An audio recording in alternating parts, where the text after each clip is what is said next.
Hello, everyone. This is Dave Iverson, the Michael J. Fox Foundation's contributing editor and the moderator for today's Third Thursday webinar, How Much of Parkinson's is Genetic? Fascinating topic, and before we dig into that, though, I just want to give a couple of reminders about a few points. One is that, of course, this is one of our usual Third Thursday webinars, and we hope you'll continue to join us on the third Thursday of each month when we take up a topic like this that's of importance to the Parkinson's community. And then throughout the hour today, as always, you'll be able to submit your questions. You can use the Q&A box that's in the right corner of your screen. You can type in your questions there, and we'll do our best to get to as many as we can. Because our numbers of participants in these webinars have grown so much in recent months and we're unable to get to everyone's questions, we're adding something that we hope will help with that issue, which is that tomorrow at noon on Twitter, we're going to continue this conversation about Parkinson's and genetic. Dr. Rachel Dolan at the Michael J. Fox Foundation will be on board to respond to questions on Twitter. So you can go to the hashtag FoxPDChat tomorrow at noon Eastern, and we'll continue the conversation there. Also, one just last point, which is that the slides for today's webinar are also available for download. You'll see a box called Resource List on the right, and if you click on that, the document, the slides will open in a new browser, and you'll be able to save or print the slides from there. All right, let's dig into today's topic. How much of Parkinson's disease is genetic? Here's some of the things that we'll be focusing on today. We want to talk about the degree of risk that genetics provides. How much does it influence the possibility of getting Parkinson's disease?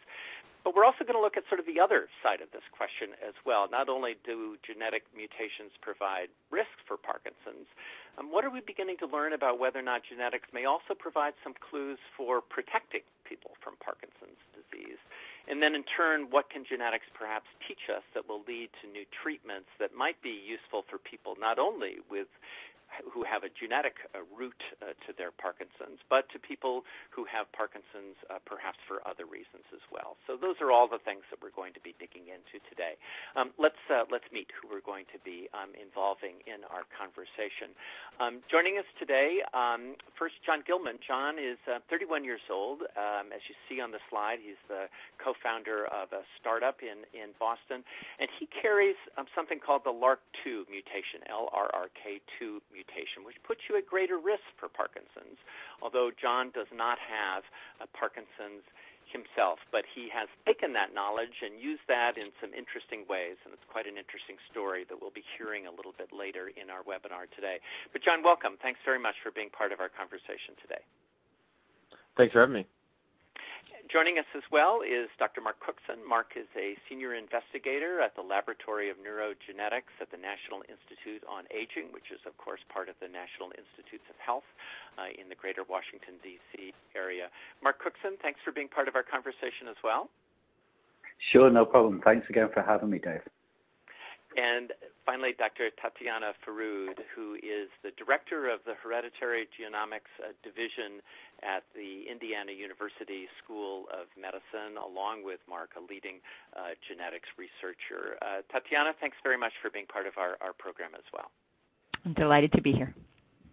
So let's begin by taking a look at what we know about the role genes in Parkinson's disease and some of what genes actually do. And you see now on your screen this diagram about the role that genes play and this important heading, which is that genetic variations really dictate who we are, and that has to do with something that's often cited, the color of your eyes or the kind of hair you have. But it also plays a role in disease diagnosis. And if you look at that arrow in the diagram here that points down towards protein, and you see the little subheading about that genes are kind of the instruction manual for the formation of proteins. And Dr. Tatiana Faroud, tell us something about why that's important, the role that these proteins play. As I understand it, they're they're a bit like the worker bees in a sense. They sort of play a role in kind of the step-by-step process of how our systems, our cells and biology work. Tell us a little bit more about that, and then in turn, why that ties into the problem of disease. Absolutely. So I think of it, and I think your assembly line is a great way to think about it. If everything is working properly, it is like an assembly line where each part or each person, each protein has a role. And as we perhaps detect eye color or whether or not someone develops a disease, there's certain things that should normally happen. And a protein does perhaps a function here, another protein does a function at the next step, and at each step we have that line going. What sometimes happens in disease is one of those steps in that assembly line doesn't work properly. And so imagine everything now starting to derail. Depending on where in that assembly line that problem happens, the bottom line is at the end you don't have a finished product. So sometimes there are different ways that you can have the same outcome. And as you'll see as we talk about genetics and Parkinson's disease today, there are different proteins that can go awry where something can be wrong that can lead to the outcome of Parkinson's disease. And one of the things researchers are very interested in understanding is learning about that assembly line, what can go wrong, and if you take the next leap, if we can fix what's wrong, does that give us a way to perhaps decrease the likelihood someone gets disease or improve their symptoms? And that's very much why we think genetics is important and why for many diseases we try to understand that whole process, what can go wrong, and then we start to think about what can we do to fix that. And Mark Cookson, as we look at this diagram and we see that little drawing of the protein, we often hear about when we're talking about not only Parkinson's but other neurological disorders too, like Alzheimer's. We hear about the problem of misfolded proteins, that these proteins fold incorrectly and kind of get stuck together, creating various problems. Is that what goes on, at least in some of these genetic problems that can lead to Parkinson's? That the protein doesn't curl up in quite the right way like we see on the diagram? Yeah, that's fundamentally what we think is at heart of the majority of mutations that we associate with disease. And so it can be as subtle as just part of that way that's folded up can be misplaced. It can be sticking out in the wrong direction. It can be slightly misformed. And that can be enough to drive a whole number of processes. It can have too little protein because the misfolded protein's turned over. The cell recognizes it abnormal. And so now, going back to Tatiana's point about the assembly line, now you've got a blockage in the assembly line. You've got a component that's missing. In other cases, you can have things that are aberrantly folded and made and hang around, and they could be too active. And so, now things are shooting along too fast and things are out of control.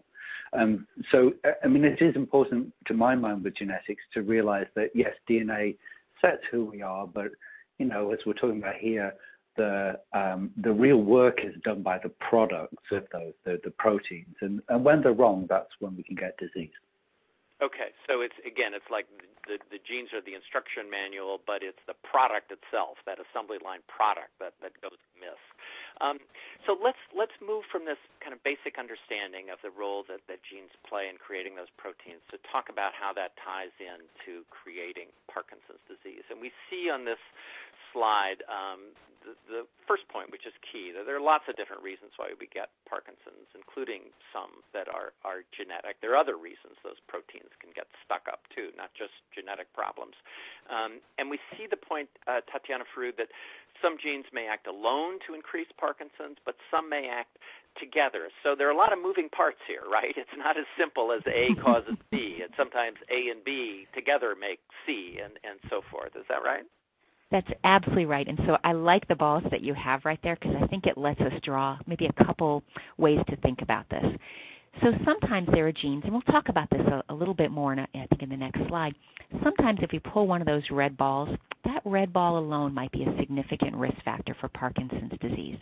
But for someone else, the red ball was working totally fine. The DNA for that gene is fine. But instead, maybe it's a combination of pulling a yellow ball, having something wrong in this gene, maybe something wrong with a blue ball, and maybe something wrong with an orange ball in this individual. And it's problems in maybe 3 different genes together, that's what contributes to someone's Parkinson's disease. And you can imagine changing one of those balls and saying it could be an environmental exposure, an environmental risk factor. So we think in a lot of cases, there's actually many different ways to get to that final result that can be Parkinson's disease. And one of the challenges is to identify these different genetic contributions. Some of them have more effect, and some of them might have less effect. And Mark Cookson, I know at this point we frequently say that about 10% of Parkinson's has some sort of genetic component, but those numbers are really on shifting sands, aren't they? I mean, 15 years ago, we thought that was like 0%, and in time, those percentages will change again. So we're really in early days, aren't we, in some ways, with our understanding of the role that genetics really plays in disease creation? Yes, I think we are. I mean, I think like many areas of science, it's a constantly developing and constantly improving set of vision that we have of disease causation. You're absolutely right. Many years ago, in fact, when I started working in the Parkinson's disease field, really the idea that there was any genetic contribution was really controversial. And that's changed because, of course, that's how science works. We, get good quality data sets together, and then people start to change their views. I think right now the estimate is about 10%, as you said, 5 to 10% of people have a strong family history. But many people with Parkinson's have a smaller family history. Perhaps they have a brother or a cousin or something like that. And that indicates that there are a smaller effect size. And I think if you add all those together, you probably get to about 20 to 30% of our total genetic risk in the population is explained by one form of genetics or another. And Mark Cookson, let me ask you a question that's already come in about the connection between environment and genes. We sometimes think that a genetic mutation won't necessarily lead to Parkinson's unless it's triggered by something else, perhaps another gene, perhaps an environmental exposure. But Meng wants to know whether or not environmental exposures can in fact cause genetic mutations. That's certainly possible. There aren't very clear-cut examples of that in the Parkinson's literature. Of course, it is known in the cancer literature that there can be acquired mutations, and those can be triggered by chemical exposures. And that's very well worked out. And so it's certainly theoretical. There's good biology there to suggest it might occur in multiple diseases, but there aren't really strong evidence of that in Parkinson's. What I would say, though, is, and I think the bigger point that you're trying to bring up here is, of course, your genes that you're born with aren't deterministic for the whole of your life. And in fact, the environment that you find yourself in, and as we age, as our brains ages, those also contribute to the risk. So I think that, Parkinson's is very interesting, and nobody's born with Parkinson's disease. It is a disease of aging. And so there are things that are not strictly genetic factors that do contribute to you expressing that disease as you age.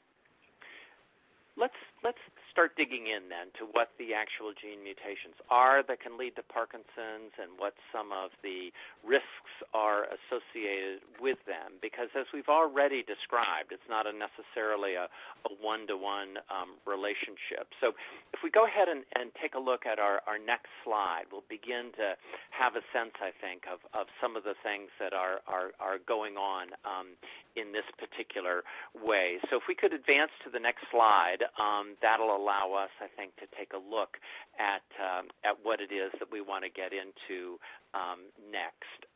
So we see on this slide genetic mutations are associated with varied degrees of PD risk. And Tatiana Faroud, we see that these vary by group, and we'll get to some extent of the sort of ethnicity that's involved in this in our next slide. But I think what's also really key here, which Mark was already suggesting, which is that it varies. There's some genes that absolutely will increase risk to a very high degree, some a moderate degree, some not so much. So give us a few examples of how that can play out in those different ways. So I think we can show it on this slide and actually potentially on the next slide as well. So there are some genes that have been identified that we know that these can be major contributors to disease. Even in those cases, there could be some individuals. There's exactly the slide I was thinking of. So the first one, let me walk you through an example of this, and this is nicely ordered. So we're going to walk from a gene that has quite a significant effect of risk to something that has a substantially lower effect on risk. So the first you can see here is alpha-synuclein. So alpha-synuclein is a gene that was identified in a small number of families, but it has a substantial effect on disease risk. Individuals who carry mutations or changes in the DNA of this gene will typically develop Parkinson's disease at an earlier age, 30s, 40s, maybe early 50s. And the vast majority, not everybody, but a higher likelihood of those individuals will actually develop Parkinson's disease. In contrast, we have a gene that was found after alpha-synuclein, which is called LRRK2, LRRK2. And while mutations in this gene or changes in the DNA of this gene can be found in individuals throughout the world, they're found at higher frequency among individuals of Ashkenazi Jewish ancestry, Basque ancestry, and individuals from northern Africa, the Berbers. And so the frequencies in those populations can be quite substantial. But even among those groups, there's still a decreased risk that somebody who carries that mutation will actually develop disease. So probably about, we estimate, say, maybe 30% of individuals who carry a mutation or change in that gene will actually develop disease. That's quite a bit lower than the first example I gave you, which is alpha-synuclein. If we take that kind of one notch lower, we have another gene called GBA. Interestingly, mutations in that gene are found at higher frequency in individuals also of Ashkenazi Jewish ancestry.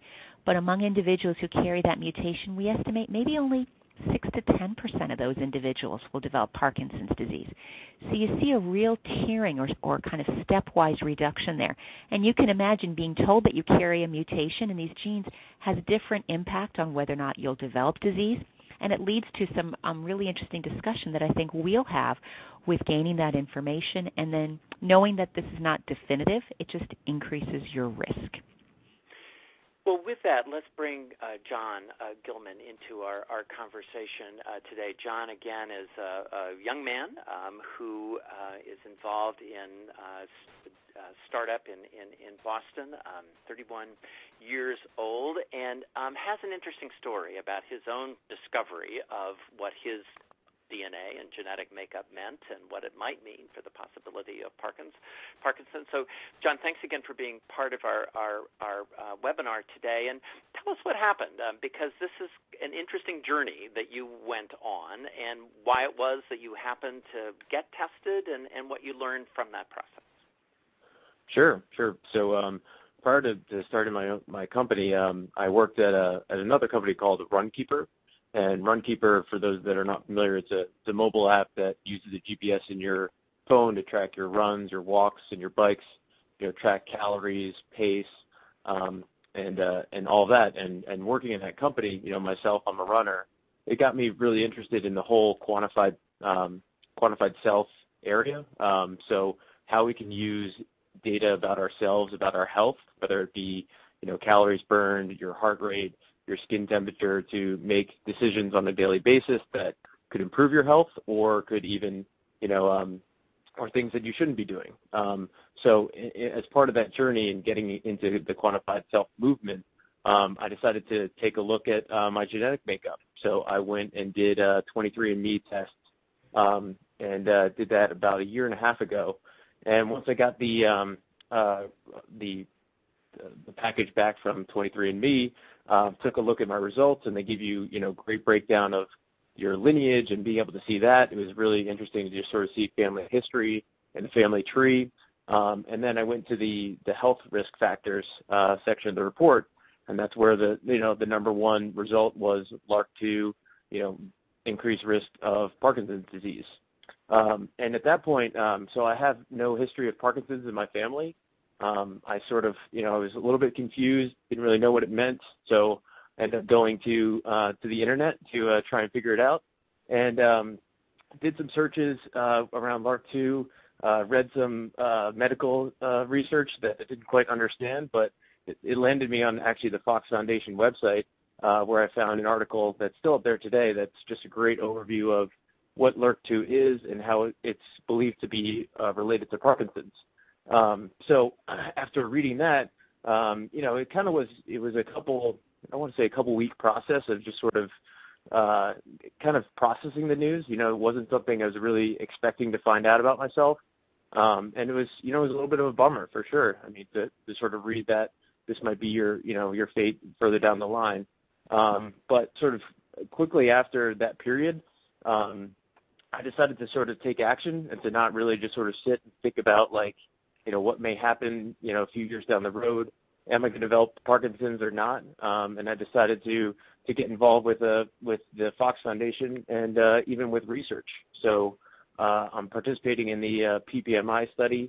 Went in for my first test over the summer, which is a 5-year participation program to try and basically contribute my piece to the broader goal of finding a cure for Parkinson's. I ran the Chicago Marathon actually this past fall with my wife for Team Fox.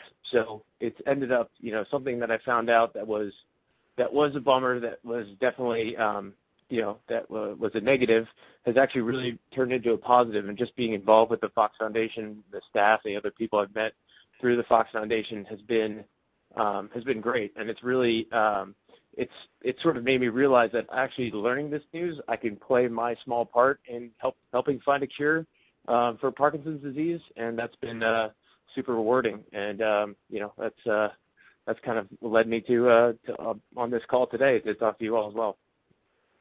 And we want to hear more about the kinds of things you've done, because we'll get later into our webinar today about the kinds of research possibilities that people can participate in as you have. But I want to rewind a bit to the beginning of your story and ask Mark Cookson and Tatiana Farud to kind of comment on this, because I think Mark Cookson, part of what's interesting about John's story is that he had no idea that this might be in the offing. There wasn't Parkinson's in his family.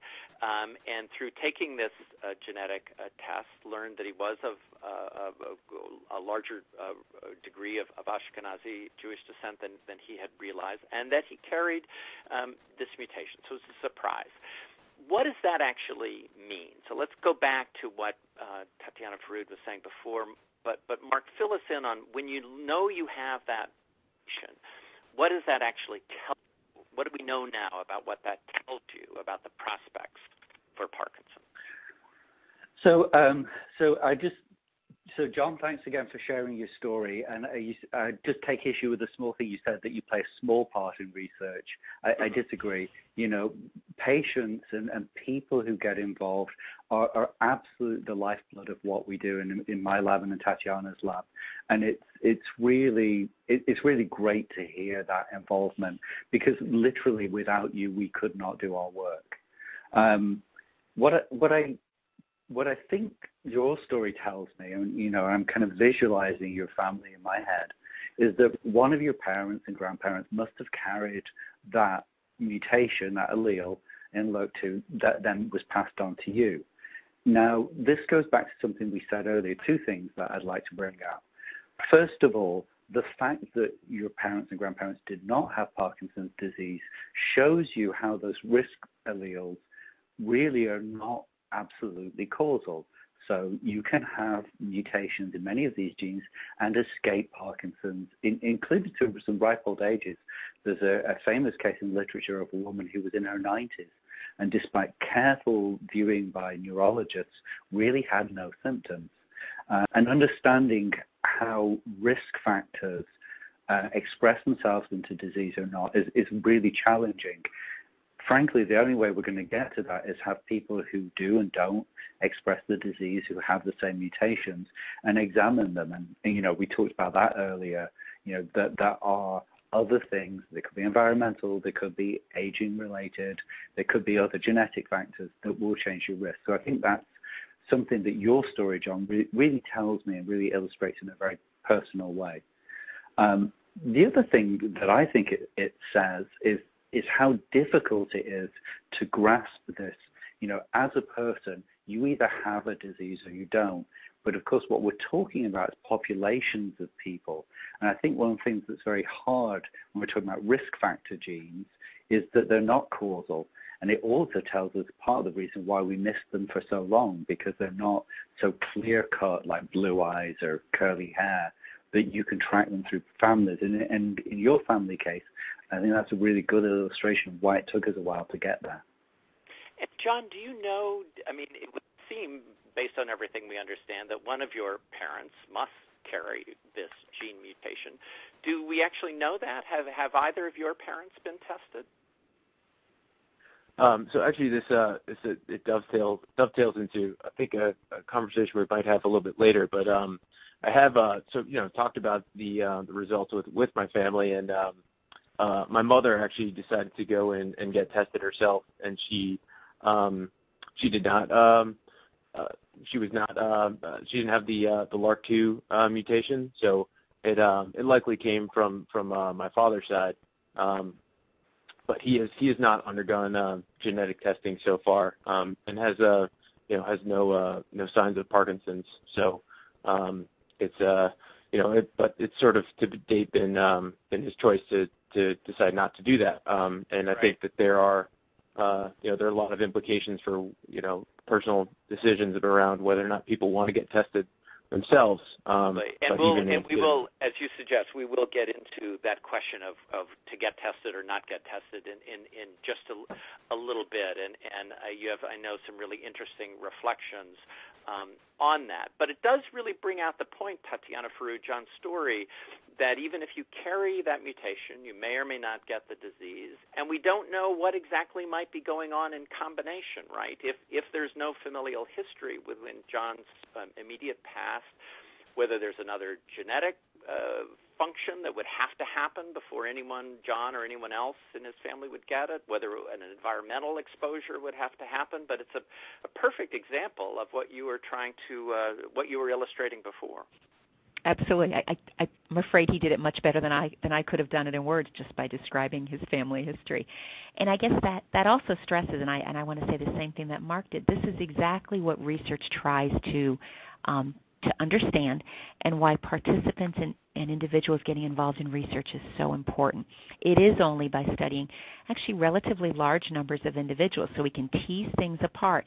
Can we identify individuals, just as John has, who have carried this mutation in this gene, and some people who do develop disease and some people who don't? And one of the interesting questions that we often want to ask is, can we determine whether someone will? Can we determine when someone might? And as you exactly know, what are the risk factors that might contribute to that? Because if you take that vein a little and pull that string a little farther, the thing you, of course, want to ask is there anything we can learn from that would help us develop treatments? And I always return to that, because that's often what we're really focusing on, is if we can understand why some people do or don't develop disease, is there we can tap into this and try to mimic that in using a drug and perhaps delay someone from developing disease or prevent that. That's always sort of our ultimate goal, but the only way we can get to that is by individuals participating in research. Let's push on to our next slide.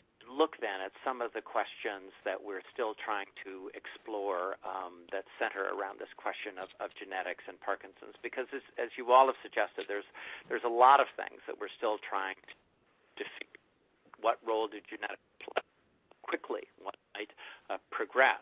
What are the factors that so far, at least in John's family, for example, are so far keeping anyone from that family from getting Parkinson's? And then, as you were just saying, Tatiana, how might some of this lead to the possibility of discovering new treatments for Parkinson's? So let's take up the first question first, Tatiana. What do we know yet about the way in which genetics might play a role in the way someone progresses, or the kind of Parkinson's they have? There's the old line, which is that if you've met one person with Parkinson's, you've met one person with Parkinson's, because the disease is so varied. Might genetics play a role in that? Might they be part of the reason why it does appear in such varied form, with some people progressing in one way, some another, some at one rate, some another? So I think it's a great question, and I'm going to answer it in two parts, and I'll try to do it briefly. You're absolutely right. It does seem like everyone's Parkinson's is a little bit different, and the easy answer to that is, in part, that's because everybody's genetics is a little bit different, and everybody's environment is a little bit different. And so those two clearly play a role in why everybody's disease is a little bit unique. But I think genetics, we can point to a couple of ways that we can say genetics really does help us understand a couple of these questions. So there are some genes that have been identified, and I mentioned one earlier, which is alpha-synuclein. That can lead to an earlier onset form of Parkinson's disease, typically in 30s, 40s, and 50s. There's another gene we haven't talked about explicitly called PARKIN that often also leads to an earlier onset form of the disease. There are other mutations, we've talked about this LRRK2, where the onset of the disease is later. So it's clear that the kind of genes that are involved can contribute to that idea of when somebody might develop disease, but there's clearly in many cases individuals who don't carry a known mutation in one of these genes. So there must be other factors that contribute to the kind of Parkinson's they have, when they get it, how fast it progresses, and just other variation in the clinical symptoms a person has. So there's clearly much more that we need to know, but genetics has pointed already to a couple clues in terms of when somebody might onset for specific instances of Parkinson's, but it's a real minority of cases.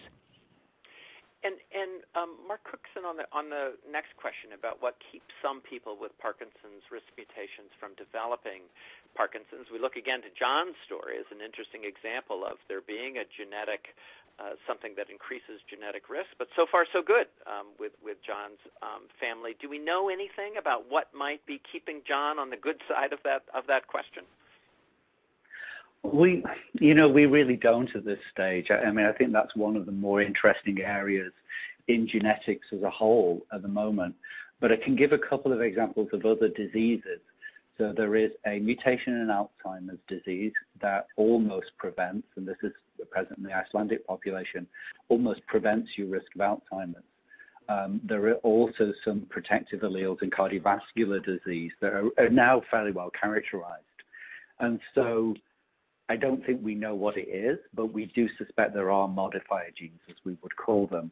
And so it might be possible to have a LRRK2 mutation and have a protective mutation, perhaps in a different part of your body, different gene. And so then your overall risk is diminished. And so again, coming back to this thing about how important people are in all of this, tracking people over time who are at higher risk and seeing those who do and don't is the way to dissect that out. And, many of the studies that are ongoing, including some of the ones that the Fox Foundation have supported, include those kind of longitudinal assessments, so we can try and get to some of those questions. And Mark, go ahead and take up the last question too, which of course is so central, and then we'll start getting to all of the questions that have been coming in today and do our best to answer those, as well as take up the question of whether or not you should get a genetic test. But before we do that, Mark, on this last question of whether or not this may lead to new drug targets and treatments, we know that there are many other reasons why people get Parkinson's, and as you were saying before, right now it's somewhere in the neighborhood of 10 to 20% has a genetic connection, and that number may change over time. But why is focusing on this, albeit smaller, area of contribution so important? Is it because in some ways it's what we can get our arms around the best? There's so much mystery here that genetics is at least something where we can shine a bright light on it and learn something, and then maybe from that learning develop a treatment that would apply more broadly? Why focus so much on genetics? What is it that could lead to a possible treatment? So I think you're exactly right, Dave. In a way, what we're doing is we're taking, the most tractable, the most sensible approach. And one of the good things about genetics is that, first of all, we all have it. We all have a mum and a dad, and we can measure DNA with incredible precision now, and it is stable over time. So you can track risk, and you can track, in the way that Tatiana mentioned, across populations, and it's a very solvable problem. It's not easy, but it's solvable. And so once you've done that, then you have, at least in some people, the cause. Now, the downside of the genetics and what keeps me from being very humble every day is that it doesn't immediately lead into a cure. And the reason for that, as we talked about in the very first slide that we showed, was that the DNA, what's encoded those instruction books, doesn't do the work. That's the proteins. And most drug targets, most of the ones that are on the market now, are against proteins.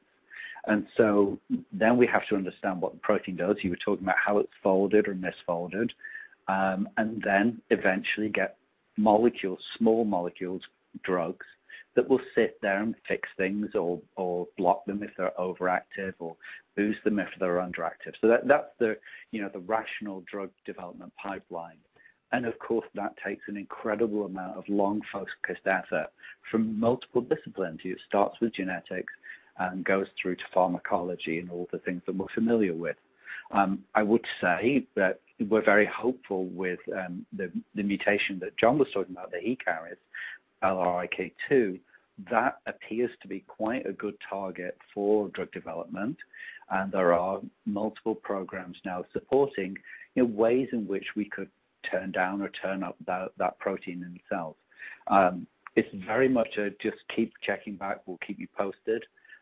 In my lab, that's what we work on. We've been working on this for about 10 years now, and still nothing's in the clinic. But that's the reason that we come into work every morning to try and move something back from genetics back to people. And it's tricky, as you're saying, Mark, essentially because you have to figure out a way to both fix the problem on the assembly line, but also the product on the assembly line. It's you've got to figure out a way to do both things. Just fixing one part won't do it. Yeah, exactly. And I think you can never assume that the simplest answer is going to work. I mean, sometimes it does, sometimes not. And so the path from knowing a mutation to having something that's curative is really tricky. Many things fail, not because people weren't smart, but because there's a second problem and things like that. I do want to come back though to the point that you made, the question you asked me earlier, which was, so why focus on the genetics? Well, we do hope that, and we do think that these things will generalize from the rare cases out to the rest of the population. Now, of course, we don't know that, and we can't know that until we have a molecule that works. So again, one of the key things here, and I'm re-emphasizing how important people are, is because somebody will have to be the guinea pig. I know we're not supposed to say guinea pig anymore, and try some of these drugs, first in healthy people and then in people with Parkinson's. And so again, this long effort really is a collaborative backwards and forwards between medical researchers, scientists, pharmacologists, drug companies, foundations, and at the heart of it, all the people who are living with Parkinson's. Let's get to all of your questions and also the question of when you should or consider taking a genetic test. Tatiana Farood, one of the things that a lot of people are asking about is this question of inherited risk. In other words, if someone has Parkinson's disease and it does have a genetic component to it, let's say someone has Parkinson's and they have the LRRK2 mutation, what are the odds that that person's child will have also get that? What are the odds in terms of that person getting the disease? So I know this varies depending on the mutation, but just tell us a little bit more about that, because I think people are really concerned about that element of risk. Sure. So let's take that question a couple pieces, and I wonder, is it possible to go back to the slide that showed some families? It just showed some schematics, because sometimes it helps, and I don't know if that's possible to do that. So let's start with a couple assumptions. So if we have an individual where we know that they do carry a LRRK2 mutation. Is it this slide that you wanted to look at? Yeah. Okay, go That's ahead. exactly the one. So I'm a geneticist, so to me this means a lot, and I'll make sure everyone knows what we're looking at. So let's pretend the person on the bottom is the person we're talking about. They want to know about their children. And we talked with John about, if you recall, there was a question about both of his parents and asking if his parents carried, for example, this LRRK2 mutation. So when there's a genetic, if we know there's a genetic contribution, so supposing we know the person in orange carries a LRRK2 mutation, sort of like what John described to us, The first thing we have to think about is there are many people that, like John, who may never develop Parkinson's disease. So we estimate that if someone carries this particular mutation, we're interested in LRRK2, maybe only 30% of those individuals will actually develop Parkinson's disease. There's actually a greater likelihood the person won't than that they will. So in the case of LRRK2, if you remember, there was a question raised, well, we guess one of your parents will have inherited the mutation. So the person in orange, if they have children, we expect half the time, like flipping a coin, they might pass the mutation to their children. Half the time they won't. So if you think about the risk to the children, there's a chance they might inherit the mutation. But even if they do, they're still, as I said, more than flipping that coin, more likely, even if they inherit the mutation, they might still not develop the disease. So I think what's really important, and John's family really illustrated this, is number one, carrying the mutation for most of the genes we're talking about does not mean that person will necessarily develop Parkinson's disease. It's still a probability. It's still a risk. And then passing it on to the next generation, we're talking about reducing the risk again. If someone wants to have more information really about their specific situation, I think a great person to talk to is a genetic counselor. And what a genetic counselor can do is to talk about the reasons why someone wants to know that information, help them understand what will be learned from gaining that information, and it's a great way to do that, kind of talk to the risk and then understand the information once testing has been done, understand what that means. And so as part of some of the studies we do where people are getting testing, genetic counseling is provided as part of that process, and that's exactly why. So I don't know if that answers your question. Mm-hmm. No, it does, and let me just add in on that point, because over the past year and a half since, John, you took that, the 23andMe test, the rules have sort of changed. 23andMe is no longer allowed by the FDA to provide a lot of interpretive data. They just give you, here's the raw data, here's your family tree. And that, again, Tatiana Faroud, is why it's so important to get assistance in processing all of that, because it's complicated stuff. And sometimes you could look at it and have a sort of, oh, my God, reaction, when that might or might not, as we've already discussed, be necessarily something to be that excessively worried about. And I guess if I can add one last thing, what I typically tell individuals, so walking away from mutations, just if someone tells me I have Parkinson's disease, what's the chance my children will or my sibling will? I usually say, just in general, if we don't know anything about mutations, yes, there's an increased risk. It's maybe, best estimates, it kind of moves around, but I usually say maybe it's 3 times higher than the general population. General population risk for Parkinson's disease, lifetime, is only 3%. So even if you triple it, you're still saying in a family member it's less than 10%. Now, that's without knowing anything about particular mutations, but I think that kind of gives maybe a benchmark that people can kind of just think about in a very general way when thinking about genetics and Parkinson's disease. And I don't know what you think, Mark, but that's how I usually try to explain it. I think that's completely reasonable. As we've tried to emphasize throughout this, these are not, you are definitely going to get Parkinson's disease. Their risk and weighing risk is very, very complex and something I don't think is very intuitive for any of us. But it's not, because it's not deterministic like that, I think it is important to weigh the information that you get, as John did, in the context of what's known and what's out there. I also agree that genetic counselors are very important, and one of the things that should be done, of course, is a diagnostic marker like that should be hand in hand with genetic counseling. It's very helpful. Let's get to this question now, genetic testing, and when you should do it, something a lot of people want to learn more about. And John, bring you back into our conversation, because you got tested not because you were worried about Parkinson's. You got tested because you were just interested in the technology and interested in learning more about sort of your own genetic makeup. You said for a while that was a real bummer to you to learn that, understandably so, and then you chose to take action.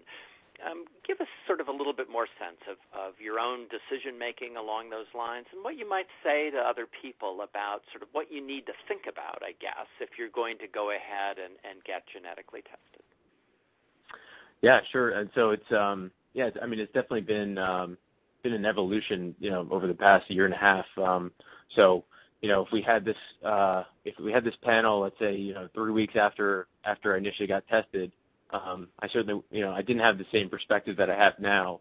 But, after that, period of sort of dealing with the news and really taking action about it, and really just the experiences that I've had with the Fox Foundation and Team Fox and just being a part of helping to find a cure for Parkinson's, that obviously it's a very personal decision about whether or not somebody wants to get tested.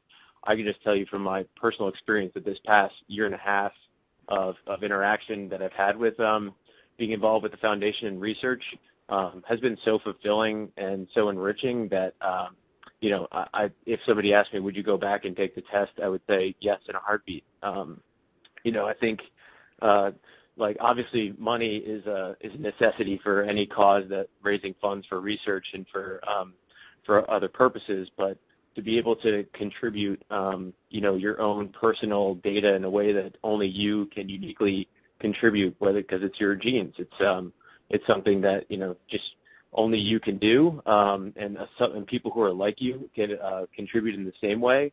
That just personally for me, that's just been so fulfilling to be able to be a part of everything and to donate something that your genes, which is the most personal thing that you have. It's been great. So I think the perspective I have today was very different than right afterwards. But just I could tell you from that progression of itself, it's been worth it to have this information.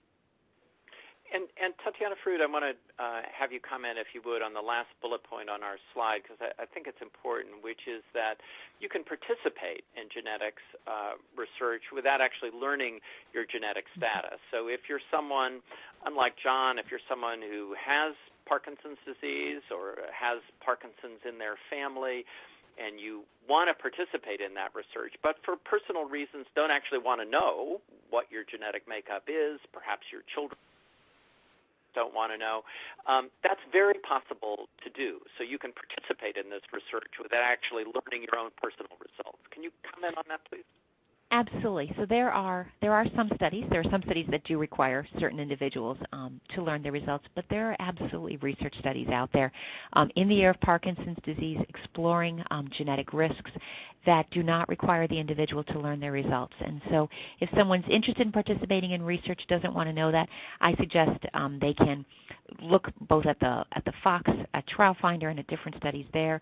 There are a number of avenues in which to look for studies like that, but there are options. There's ways to discuss that and determine if you want to learn your results. But absolutely, there are research studies that just about everyone can participate in, depending on what they're able to do and what they would like to learn.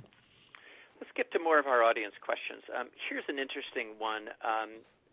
Mark Cookson, why don't you take this? This person writes in, why is it that I get a mammogram every year because I have breast cancer in my family, but the same thing doesn't apply to getting genetically tested for Parkinson's disease? It's an interesting question. So if you have breast cancer in your family, you're encouraged to get a certain amount of routine prevention. If you have Parkinson's in your family, it doesn't necessarily apply in quite the same way this person is observing. Why are those two situations different? Well, from a biological perspective, I'm not sure that they are. And I think if we had diagnostic tests with the presumed accuracy of mammograms, I think they would be very applicable in the Parkinson's context. I think probably the nearest analogy is probably a DAT scan, so the dopamine transporter. So those neurons in Parkinson's that are in your brain, deep in your brain, make a neurotransmitter called dopamine, and you can scan for that in a scanner. And so it might be of interest to someone who has a known mutation to start doing dopamine scans in their late 40s, early 50s. So I think it could be done, but of course those are very expensive, very long-winded, and I would imagine not covered by insurance. So, and I'm certain nobody has a home DAT scanner. So I agree that, monitoring and knowing that you're at risk should lead to more vigilance and monitoring. I think that's very true. It so happens that some diseases have more widely available diagnostics that can be applied out in the field. And I guess the other thing that takes us to Tatiana Farood is the question of prevention, right? There would absolutely be a reason to get genetically tested if we were at the point where we knew how to then do something about that, but we're not quite at that point. That's exactly what I was going to add. So if you just take that analogy of the mammogram, there's breast cancer in the family. Why is that mammogram, in essence, so important? If you were to identify breast cancer early, there's something you would do. There'd be a surgical intervention. There's treatments that you would do. Unfortunately, with Parkinson's disease, and this is exactly, I think, what Mark was alluding to, we're not quite there. There's no medication we could start. There's no test that we would then perform. There's no surgery we would do. There's nothing that we can do once we learn that someone, for example, is beginning to show signs of Parkinson's disease that will prevent that disease from starting and then continuing. We can start medications that might improve the symptoms, but unfortunately we're not in the same place yet with Parkinson's that people have been able to get to with cancer. And I think that's sort of the final conclusion of why there isn't as much aggressive vigilance with Parkinson's disease as there might be if there was a history of breast cancer. Here's a question from Frank, Mark Cookson. Do genetics determine what kind of symptoms you have? We talked a little bit earlier about genetics might play a role in some aspects of early onset Parkinson's. What do we know about the connection between the genetics of Parkinson's and the particular symptoms someone might have? So there are examples. My most dramatic example we talked earlier about alpha-synuclein mutations, and there are a series of families who have extra copies of the gene. The ones who have 3 copies get a really dramatic, very early onset form of Parkinson's, where cognition, where your thinking, your decision-making is impacted very, very heavily. People with 2 copies have a more slowly progressive, more motor, more shaking kind of form of disease. And I'm picking that as a very extreme example. So it's from a very actually a fairly mild form to a very aggressive form of Parkinson's. But it shows you that genes can impact where in the brain these diseases express themselves and how fast they progress. We don't have a lot of additional data on those. We are looking for it. We are looking in cohorts that, as I said earlier, were followed longitudinally and then going back and looking at what genetic variants they had. And we suspect, it's a hypothesis, so we could be wrong, but some of that will be to do with genes that are expressed in the brain. And so we think that there will be additional examples.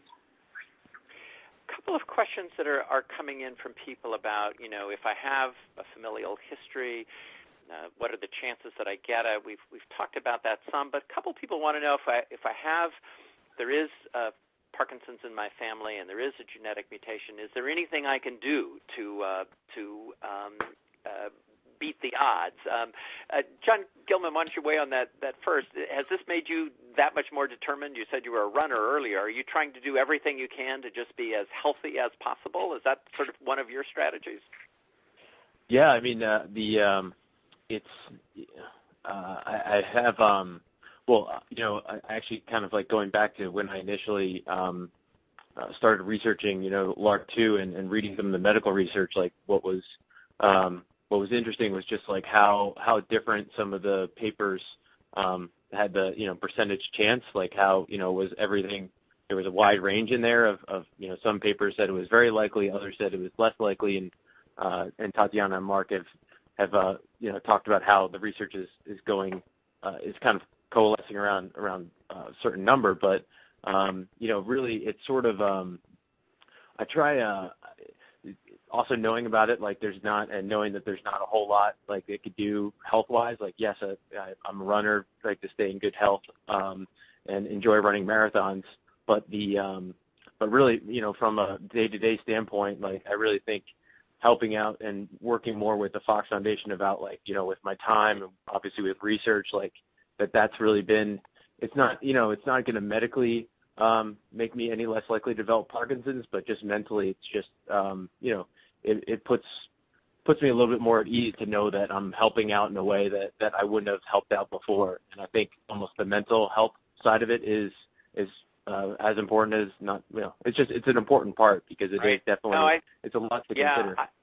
I actually think that's a great point, and who knows about what power there is in having that sort of emotional and positive mental approach. Anything you can add on that, Tatiana Faroud, about if you feel like you are at risk because of your own genetic history, what are the things you can do to sort of put yourself in the best possible place? So I would just add, I think the same idea, education. So understanding about Parkinson's disease, if a case like John, where it's not as familiar in the family. I think talking to a genetic counselor, I just stress that because I think a lot of people think right away outward and think about their family. So understanding the impact of that as well. And I think being proactive, I think doing positive things and gaining that and learning that information is such a proactive thing to do. I think John is a wonderful model for that. Let's begin to talk about some of the other things that people can do. And Mark Cookson, you've already sort of underlined and underscored the value of what John is doing. And from someone who does go to the lab every day, and as you said, has been working on this for 10 years, underline again why it is important for people to participate. We see on the slide that there are now the various avenues that you can pursue if you want to get involved in genetics research. But as someone who lives this, works this, as both of you and Tatiana do, John too, really, underline for me, Mark Cookson, why participation in research is so key. Well, I mean, the logic is brutally simple, Dave. If people don't participate in genetic research, human genetics cannot be done. I mean, it's really brutal. What I would say, though, we talked a lot about risk, and we talked about high risk and low risk variants. One of the things that I think maybe we haven't said so far, Tatiana alluded to it earlier, is that because these are statistical effects, they require large numbers of people to be involved. If I were to go into the lab today and say, okay, we're going to look for a new risk for Parkinson's disease progression, I've just been on the phone, I think it's the thing we need to do. We probably need 10,000 or 30,000 DNA samples from people who have given their time, as John has done very generously, to have their disease characterized in progression or their lack of disease characterized in progression. And so one of the things that I think should be said and should be appreciated is that this is not, of course it requires individuals, but it requires a very large number of people. And so the more who contribute, the quicker we'll get there. A couple more questions we'll touch on before we get to our last thought for the day, and this is one that maybe you can address, Tatiana, which is a number of people are interested in whether there's an overlap between neurological disorders. In other words, someone raises the question of is there if you have a genetic mutation for something that puts you at risk for Alzheimer's, could that in any way be tied to Parkinson's disease? And a few other examples that people have raised is to connection between Parkinson's and risk for ALS or other diseases. Are there mutations that put you at risk for more than one? And is there also learning in that? Can we learn about genetic risk that puts you at risk for Alzheimer's that then might teach us something correspondingly for Parkinson's? So I think it's a great question. So I'm afraid it needs maybe two pieces to the answer. The first is the challenge, if we use specifically the example of Parkinson's disease and Alzheimer's disease. They're both disorders that typically happen as individuals get older, and there is overlap among them. So there can be forms of whether it's Parkinson's, Alzheimer's, that appears to have symptoms of PD and also has dementia. So there are some forms of Parkinson's disease that have more aspects of cognitive impairment. We had a great example of that from Mark earlier. And that starts to bleed the line. People aren't sure, what are they looking at? Are they looking at Parkinson's? Are they looking at Alzheimer's disease? Because there can be some overlap in there. There are some mutations that we associate with Parkinson's disease that can be associated also with ALS. We had some examples of that. So there's definitely some overlap among these diseases. There are a couple things that help with that. The first is participating in research. Having the opportunity to do more detailed clinical evaluation can often tease these apart. participating in research allows us to understand those aspects. But there are definitely some mutations that can appear to have different effects in different individuals and can symptomatically kind of confuse or blur the picture a little bit. And I do think Mark gave some good examples of that earlier. And with that, I'm afraid we'll have to bring our conversation to a close. I want to thank Tatiana Farood, Mark Cookson, and John Gilman so much for their participation in our conversation today, and to all of you for participating in our webinar today across the country and really all around the world. And I want to remind everyone that we're going to continue actually this conversation tomorrow on Twitter at 12 noon Eastern. If you use the hashtag FoxPDChat, that's FoxPDChat, you'll be able to participate in that larger conversation tomorrow and take up questions that we may have not gotten to today. So again, just want to thank John as well as Dr. Cookson and Dr. Farood for their participation. We'll be sending a link to the webinar so that you can have this on demand to listen to again. And we'll also be sending all of you who participated a survey through email so that you can share your thoughts on today's presentation and you can make suggestions for how we can improve them in the future. And then please mark your calendar for our next Third Thursday webinar, which will be on Thursday, March the 19th at 12 noon Eastern. And in this one, we're going to take up the topic of deep brain stimulation and new developments in that arena, new developments with DBS, but also other forms of neuromodulation, including things such as spinal stimulation and focused ultrasound. You can learn more about that at michaeljfox.org/webinars. That's our next Third Thursday webinar on March the 19th. And so until then, thank you all for participating in today's webinar, and join us again a month from now. I'm Dave Iverson. Thanks, everyone.